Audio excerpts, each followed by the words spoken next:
Praise the Lord. सभी को जय मसीह की।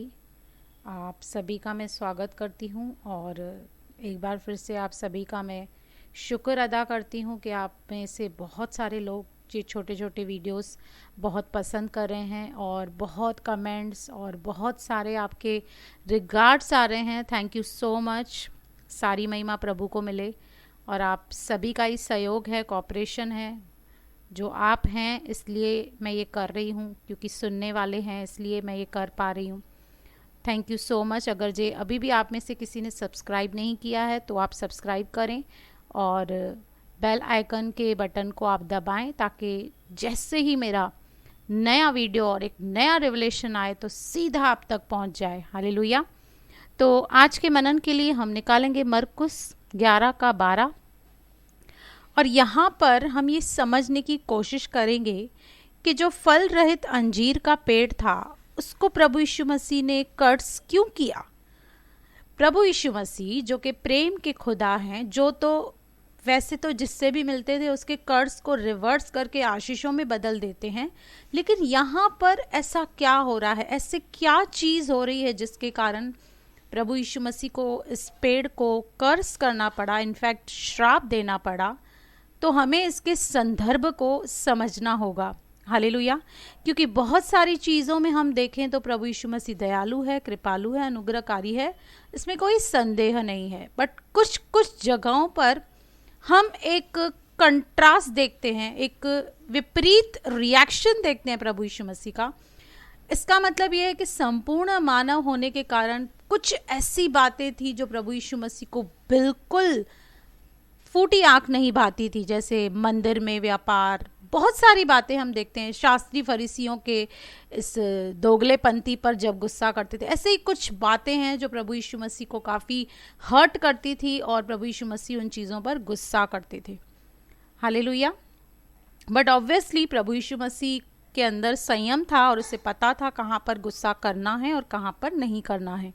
तो यहाँ पर हम एक अनोखी बात देख रहे हैं। हम मरकुस 11 का 12 जब हम पढ़ते हैं, दूसरे दिन जब वे बैतनिय्याह से निकले तो उसको भूख लगी। किसको भूख लगी?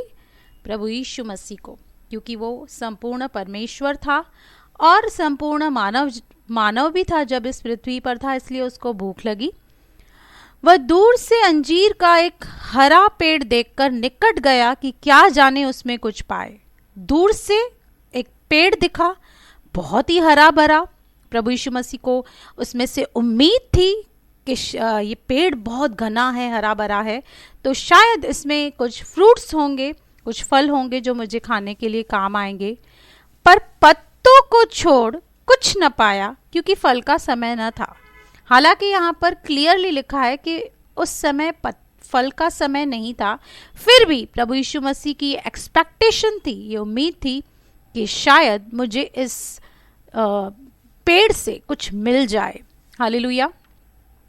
दिखने में अच्छा था, हरा भरा था, घना था, दूर से जब दिखाई दिया तो उसमें कोई कमी नहीं थी। पर जब पास उसके प्रभु यीशु मसीह आए तो देखा, अरे इसमें तो सिर्फ पत्ते हैं और कुछ फल है ही नहीं। इस पर उसने उससे कहा, अब से कोई तेरा फल कभी ना खाए। और उसके चेले सुन रहे थे। हालेलुया। और ये श्राप प्रभु यीशु मसीह ने उस अंजीर के पेड़ को दिया। और अगर जे आप इसी का ही 11 का 20 पढ़ेंगे तो लिखा है कि फिर भोर को जब वे उधर से जाते थे तो उन्होंने उस अंजीर के पेड़ को जड़ तक सूखा हुआ देखा। मतलब उसकी प्रभु यीशु मसीह की कही हुई बात को सही और सत्य होते हुए उन्होंने देखा। अब इससे हम क्या सीख रहे हैं, इसका हिडन जो मैसेज है वो क्या है? वो ये है कि कई बार आप और मैं भी जब विश्वासी हो जाते हैं, एंड स्पेशली जब पुराने विश्वासी हो जाते हैं, स्पेशली जब पास्टर हो जाते हैं, स्पेशली जब कमिटी के मेंबर हो जाते हैं, स्पेशली जब एल्डर हो जाते हैं, स्पेशली जब डिकन हो जाते हैं, तो हम बाहर से तो एकदम सही दिखते हैं, लोगों को बड़े ही स्पिरिचुअल, आत्मिक, हरे भरे दिखते हैं। पर अगर जी किसी पेड़ कितना भी हरा भरा और घना क्यों ना हो, जब उसके अंदर अगर फल नहीं है तो it is good for nothing, वो किसी काम का नहीं है। हालेलुया। अगर जी हमारे अंदर सिर्फ बाहर की दिखाने की धार्मिकता होगी कि हम दिखने में अच्छे हैं, हम कलीसिया जाते हैं, हम शायद वर्शिप भी करते होंगे, हम शायद प्रचार भी करते होंगे, लेकिन हमारी निजी जीवन में, हमारे व्यक्तिगत लाइफ में if there are no fruits, कोई फ्रूट्स नहीं है, कोई बदलाव नहीं है, कोई ट्रांसफॉर्मेशन नहीं है, अब भी वो हमारे पुराने तौर तरीके चल रहे हैं, अब भी वही बातें, अब भी वही स्टेटस, अब भी वही दिखावा, एक मुखौटा, एक मास्क पहन के जो हम बैठे हैं, तो प्रभु यीशु मसीह इस पेड़ को ये कर्ज करा है कि अब के बार तू कभी फलवंत हो भी नहीं सकता, क्योंकि प्रभु यीशु मसीह बहुत धीरज धरता है। परमेश्वर आपके और मेरे विषय में बहुत इंतज़ार करता है, पेशेंस रखता है और सोचता है कि शायद ये आज नहीं तो कल बदल जाएंगे, पर एक समय के बाद प्रभु यीशु मसीह अपनी बातों को लागू करता है उस व्यक्ति के ऊपर। इसलिए हमें अपने आप को चेक करना है। मैं यहाँ पर किसी और को जज करने नहीं बैठी, न न्याय आसन पे बैठी हूँ, पर मैं ये चाहती हूँ कि हम जितने भी मसीह हैं, सिर्फ हरा भरा होना हमारा काफ़ी नहीं है। सिर्फ कलीसिया जाना, प्रभु भोज लेना, प्रार्थना करना, उपवास करना, बाइबल पढ़ना, ये काफ़ी नहीं है। हमारे अंदर बदलाव आना चाहिए। हमारे लिए लोग गवाही देने चाहिए कि इसका पुराना जीवन और नए जीवन में दिन रात का फ़र्क है। अगर जो हमारे अंदर फल नहीं है तो शायद एक समय ऐसा आएगा कि प्रभु हमें छोड़ देगा, क्योंकि प्रकाशित वाक्य में भी लिखा है कि अंत के समय ऐसे होगा, जो मलिन है वो मलिन ही रहेगा, जो पाप में है वो पापों में ही रहेगा। फिर जो भी मौका है वो आपको यहाँ पे है, जो करना है आपको यहाँ पे करना है। इसलिए अपने आप को चेक करें, देखें कि आपके अंदर फल है, क्या आपके अंदर वो धीरज है, संयम है, नम्रता है, प्रेम है। क्योंकि फल जो है, देखिए, दान और वरदान पवित्र आत्मा हमें देती है जब जब हमें ज़रूरत होती है, जिस जिस सिचुएशन में ज़रूरत होती है पवित्र आत्मा हमें देती है, पर फल हमें खुद उत्पन्न करने पड़ते हैं। खुद ब खुद फल हमारे जीवन में नहीं आने वाले, खुद ब खुद बदलाव नहीं आने वाला है। हमें इच्छा रखनी है, हमें पवित्र आत्मा की सहायता लेनी है, मदद लेनी है, ताकि वो हमें प्रभु यीशु मसीह के स्वरूप और समानता में दिन प्रतिदिन अंश करके बदले।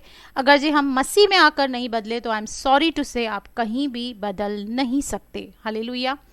मसीह में आकर बहुत सारे लोगों का जीवन चेंज होता है। तो आज हमें देखना है कि हमारे अंदर फल हैं, क्योंकि एक ऐसा समय आएगा जब हमें जड़ से उखाड़ा जाएगा, और जिस तरह इस पेड़ से किया गया कि वो जड़ से लेकर पूरा जो जड़ से लेकर पूरा सूख गया, अगर जो हम भी ट्रांसफॉर्म नहीं हो रहे हैं तो कहीं ना कहीं हम एक स्पिरिचुअल ड्राइनेस में चले जाएंगे, और उसके बाद वो बदलाव आना, वो इंकलाब आना बहुत मुश्किल होगा। तो इसीलिए हम अपने आप को चेक करें और इस अंजीर के पेड़ से सीखें, और अपनी भारी धार्मिकता पर, जिस तरह इज़राइल के लोग बाहर से बहुत अच्छा करते थे, दशमास देते थे, पुदीने का, सौंफ का, हर एक चीज़ करते थे, पर उनकी जो धार्मिकता थी वो बाहरी थी और खोखली थी, और प्रभु यीशु मसीह की धार्मिकता को वो अपनाना नहीं चाहते थे। पर प्रभु का धन्यवाद है कि प्रभु यीशु मसीह ने हमें धर्मी करार दिया है और अपनी धार्मिकता हमें दी है, और उस धार्मिकता के कारण हमें बदलना है, ट्रांसफॉर्म होना है और फल को उत्पन्न करना है। प्रभु आपको बहुत बहुत आशीष करे। आमीन।